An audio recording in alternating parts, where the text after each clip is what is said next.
Apok juga di sini, Mak. Ada yang mau bikin story di sini.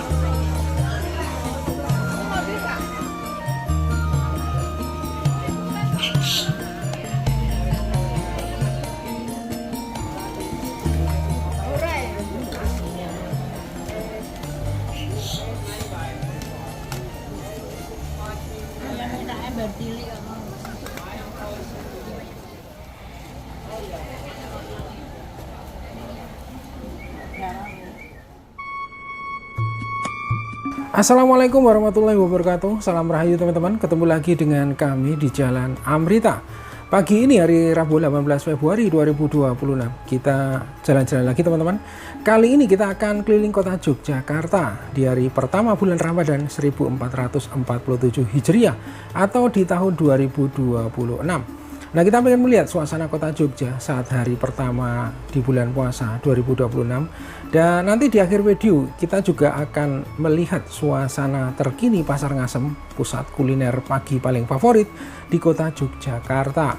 Nah, perjalanan pagi ini diawali dari batas kota Yogyakarta di Jalan Laksda Adi Sucipto, selanjutnya menuju arah barat di Jalan Urip Sumoharjo, Jalan Jenderal Sudirman, Tugu Yogyakarta, Jalan Margo Utomo, Jalan Abu Bakar Ali, Jalan Malioboro, Jalan Margo Mulyo, titik 0 km Yogyakarta, Jalan Pangurahan, Jalan Alun-Alun Utara, Jalan Roto Wijayan, Jalan Ngasem, dan Pasar Ngasem. Nah, seperti apa dan bagaimana suasana kota Jogja pagi ini di hari pertama puasa Ramadan? Oke teman-teman, ikuti perjalanan kami keliling kota Yogyakarta. Nah, saat ini kita sedang berjalan ke arah barat di Jalan Jenderal Sudirman. Dan kalau kita perhatikan di Jalan Jenderal Sudirman, baik di sebelah kiri ataupun di sebelah kanan, terdapat banyak banner ya warna merah. Ini adalah informasi kalender event yang akan diadakan di Yogyakarta sepanjang tahun 2026. Nah, perlu kami sampaikan bahwa cuaca pagi ini cerah berawan ya, dengan suhu di sekitar 30 derajat Celcius teman-teman. Nah, selanjutnya di depan kita ada perempatan Gramedia ya. Jadi dari perempatan ini ke arah kanan atau ke arah utara akan menuju Boulevard Kampus Universitas Gadjah Mada atau Jalan Cikditiro ya. Kemudian arah ke kiri atau arah ke selatan akan menuju kawasan Kota Baru, Jalan Suroto ataupun Stadion Kridosono. Dan kita tetap lurus ke arah barat, tetap berada di Jalan Jenderal Sudirman. Nah, perlu teman-teman ketahui bahwa Jalan Jenderal Sudirman Yogyakarta ini adalah salah satu jalan protokol di kota Yogyakarta yang saat ini telah direvitalisasi ya dengan konsep Garden City, menghubungkan Simpang 4 Galeria dengan Tugu Palputih Yogyakarta. Nah, Jalan Jenderal Sudirman kini telah menjadi pedestrian yang nyaman untuk berjalan kaki dengan fasilitas yang cukup lengkap ya, seperti bangku taman, charging station, dan jalur difabel. Nah, selanjutnya di depan kita ini adalah pertigaan Terban arah ke kanan merupakan jalur Verboden yaitu Jalan C Simanjuntak. Nah, teman-teman, kita terus berjalan ke arah barat di Jalan Jenderal Sudirman. Di depan kita ini ada pertigaan. Arah ke kiri akan menuju kawasan Kota Baru atau Jalan Fahri dan M. Noto. Kemudian di depan kita ini ada jembatan, yaitu jembatan Gondolayu, merupakan jembatan dari Sungai Codi, salah satu sungai yang melintas kota Yogyakarta. Dan nantinya sungai ini bersama dengan Kali Opak akan bermuara di sebelah barat Pantai Depok ya. Nah, kita terus berjalan ke arah barat ya di Jalan Jenderal Sudirman. Nah, di sebelah barat jembatan Gondolayu ini merupakan kawasan pusat bisnis ya, di mana di sini banyak terdapat gedung-gedung perkantoran maupun hotel ya. Nah, selanjutnya di depan kita ini adalah Tugu Palputih Yogyakarta, yaitu monumen ikonik simbol kota Yogyakarta yang terletak di tengah perempatan, yaitu Jalan Jenderal Sudirman di sisi timur, Jalan AM Sangaji atau Jalan Pangeran Mangkubumi di sisi utara, Jalan Pangeran Diponegoro di sebelah barat, dan Jalan Margo Utomo di sisi selatan. Dan posisi kita sekarang berada di Jalan Margo Utomo ya, dan kita sedang berjalan ke arah selatan. Nah, selanjutnya di depan kita, di sebelah kiri kita, ini ada gedung dari Surat Kabar Kedaulatan Rakyat yang sering disekat dengan KR, yaitu koran harian tertua di Indonesia yang saat ini masih eksis ya. Dan koran ini didirikan sejak tanggal 27 September 1945. Nah, kita terus berjalan ke arah selatan di Jalan Margo Utomo, teman-teman. Dan kalau kita perhatikan kondisi lalu lintas di Jalan Margo Utomo pagi ini cukup lengang ya. Nah, selanjutnya dari Jalan Margo Utomo kita akan berputar di kawasan Stadion Kridosono ya, dan selanjutnya kita menuju kawasan Malioboro. Nah, saat ini kita sudah berada di ujung utara dari Jalan Malioboro, dan seperti inilah situasinya, teman-teman. Nah, perlu kami sampaikan ya bahwa dari tahun ke tahun setiap awal Ramadan biasanya kota Yogyakarta khususnya Malioboro akan lebih sepi dari biasanya ya. Dan kalau kita perhatikan baik di jalur pedestrian sisi barat maupun di jalur pedestrian sisi timur terlihat memang cukup sepi, teman-teman ya. Nah, selanjutnya di depan kita ini ada pertigaan ya, arah ke kanan akan menuju Jalan Sosrowijayan. Kemudian di sebelah kiri kita ini ada gedung DPRD Daerah Istimewa Yogyakarta yang saat ini sedang dalam proses gedung baru di Jalan Kenari ya, dengan target selesai di bulan Desember 2026. Nah, kemudian di sebelah kiri kita ini adalah Plaza Malioboro yang sebelumnya bernama Mall Malioboro ya. Jadi Plaza Malioboro adalah pusat perbelanjaan modern tertua dan ikonik di kota Yogyakarta yang didirikan sejak tahun 1993. Dan saat ini Plaza Malioboro telah menjadi salah satu tempat utama untuk berbelanja ataupun bersantai setelah menyusuri kawasan wisata Jalan Malioboro. Nah, kita terus berjalan ke arah selatan, teman-teman. Nah, kemudian untuk kondisi cuaca saat ini terpantau mulai berawan ya, dan kelihatannya cukup cepat berubah ya. Saat kita tadi berangkat kondisi cuaca masih cerah berawan, namun sekarang terlihat sudah ada awan hitamnya ya. Nah, di depan kita ini ada simpang 4 batik terang bulan, dan kita tetap lurus ke arah selatan di Jalan Margo Mulyo. Nah, selanjutnya di depan kita ini ada simpang 4 Ketandan ya. Jadi di sebelah kiri kita ini adalah merupakan kampung Bacilan Ketandan. Nah, di kampung Ketandan setiap tahunnya akan diselenggarakan Pekan Budaya Tionghoa, dan untuk tahun ini merupakan penyelenggaraan yang ke-21, dan acara akan dilaksanakan dari tanggal 25 Februari sampai dengan tanggal 3 Maret 2026. Nah, kita sudah mendekati kawasan titik 0 km Yogyakarta, teman-teman. Nah, di sebelah kanan kita ini ada Istana Kepresidenan Gedung Agung Yogyakarta. Kemudian di sebelah kiri kita ada Museum Benteng Vredenburg Yogyakarta. Dan di depan kita ini adalah titik 0 km Yogyakarta.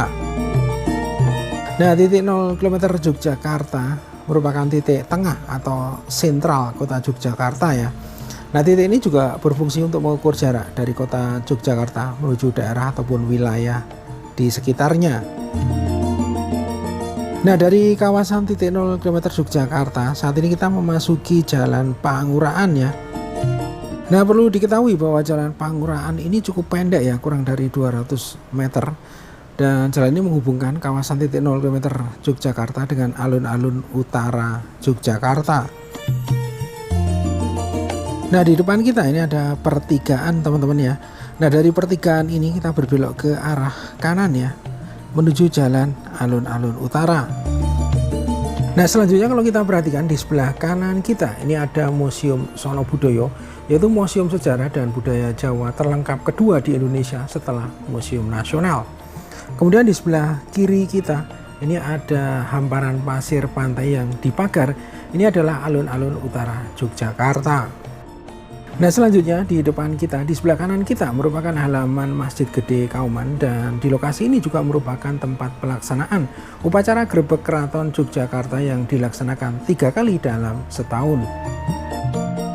Nah, teman-teman, saat ini kita memasuki Jalan Roto Wijayan di sebelah kanan kita ada Museum Wahana Rata, yaitu Museum Kereta Kencana Keraton Yogyakarta. Kemudian di sebelah kanan kita ada Kemantren Keraton, dan di sebelah kiri kita ada Wisata Keraton Yogyakarta. Posisi kita sekarang berada di Jalan Roto Wijayan ya, dan kita sedang berjalan ke arah barat. Nah, di depan kita ini ada pertigaan. Jadi dari pertigaan ini kita berbelok ke arah kiri atau ke arah selatan menuju Jalan Ngasem. Nah teman-teman, saat ini kita sudah berada di Jalan Ngasem ya, dan kita berjalan ke arah selatan. Nah nantinya kita akan melihat situasi terkini dari Pasar Ngasem di hari pertama puasa Ramadan 1447 Hijriah.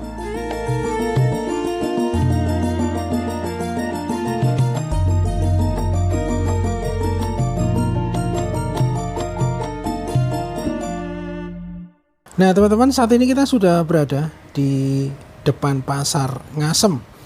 Nah, Pasar Ngasem adalah pasar tradisional bersejarah di Yogyakarta yang berdiri sejak tahun 1809, yang saat ini telah bertransformasi menjadi pusat kuliner tradisional, jajanan pasar tempo dulu, dan ruang komunitas yang populer. Nah teman-teman, saat ini kita sudah berada di dalam Pasar Ngasem ya. Dan kalau kita perhatikan, kebanyakan warung-warung kuliner yang ada di Pasar Ngasem ini tutup ataupun libur ya di hari pertama puasa. Bahkan kalau kita hitung ya, mencapai sekitar 80% warung-warung kuliner yang tidak buka hari ini ya.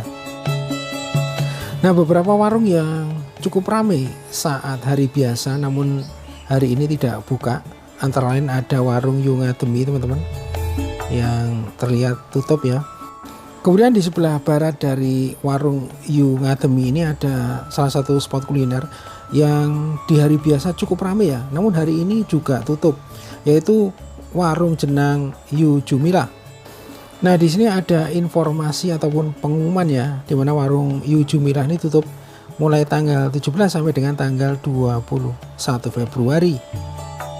Nah, selain warung-warung yang hari ini tutup, di sini juga ada beberapa warung yang masih buka, teman-teman ya. Antara lain ada Cara Bikang Bu Kristi dan Apem Bu Wanti.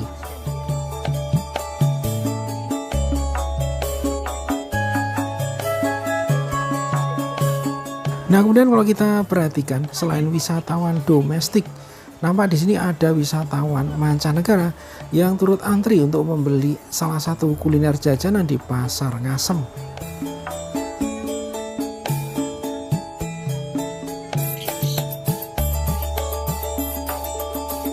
Nah, di lokasi ini biasanya juga ada salah satu kuliner yang di hari biasa cukup ramai, namun saat ini juga tutup teman-teman ya, yaitu bakpia dan wingko Ngasem. Nah, perlu teman-teman ketahui bahwa apem beras adalah kue tradisional Indonesia yang berbahan dasar tepung, beras, santan, gula, dan ragi yang dikukus atau dibakar. Nah, kue ini bertekstur lembut, sedikit kenyal, dan berpori dengan rasa manis gurih yang khas ya. Nah, apem beras ini sangat lekat dengan budaya Jawa, khususnya dalam tradisi apeman menjelang Ramadan atau acara selamatan. Nah, biasanya sebelum Ramadan tiba ada acara yang namanya nyadran, yaitu tradisi ziarah kubur masyarakat Jawa sebelum Ramadan. Dan acara ini identik dengan sesajian atau makanan khas yang dibagikan. Kue utama yang wajib ada adalah kue apem yang melambangkan permohonan maaf dan sedekah. Nah, selain kue apem, di acara nyadran juga disajikan berbagai macam makanan yang lain seperti ketan, kolak, kemudian ada pisang raja dan nasi berkat.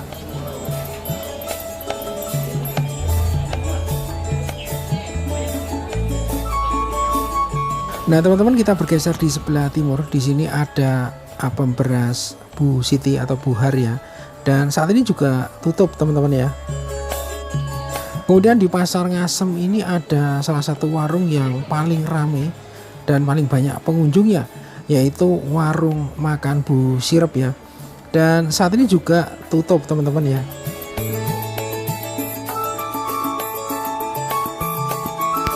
Nah, kemudian di sebelah timurnya ini juga ada warung sate, namanya warung sate Bufat ya, yang saat ini juga tutup.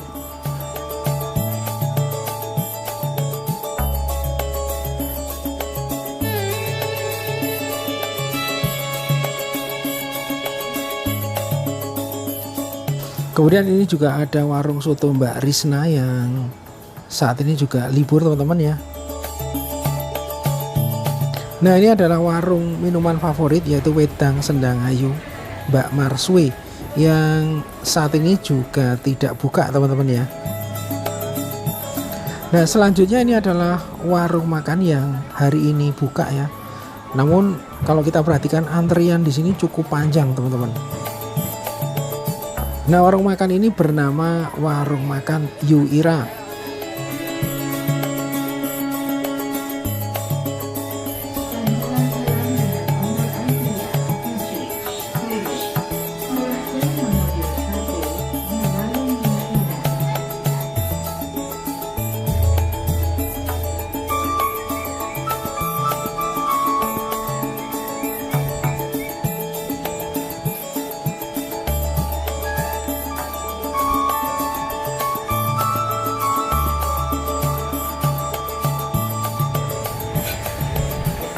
Oke teman-teman, demikian perjalanan kami hari ini keliling kota Yogyakarta di hari pertama puasa Ramadan 1447 Hijriah. Terima kasih sudah menonton video ini sampai akhir. Sampai berjumpa di video berikutnya. Wassalamualaikum warahmatullahi wabarakatuh. Salam rahayu dan matur nuwun.